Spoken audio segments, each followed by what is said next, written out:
কিছুটা হইল এই গুণ আল্লাহ দান করছে। আমাদের কাছে অনেক সময় প্রশাসনের লোকরা বলে, হুজুর এত বড় মাহফিল কিভাবে কন্ট্রোল হয়? হুজুর আমাদের তো বুঝে আসে না। তখন বলেন আল্লাহর খাস মেহেরবানি, আল্লাহ রাব্বুল আলামিন কন্ট্রোল করেন।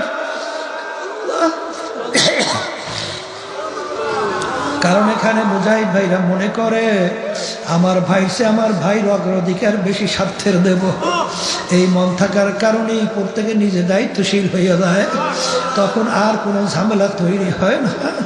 বাজান দুনিয়া হুব্বু দুনিয়ার আসকুল্লি খতিয়াতি, সমস্ত গুনার মূলই হলো দুনিয়া, দুনিয়ার মোহ।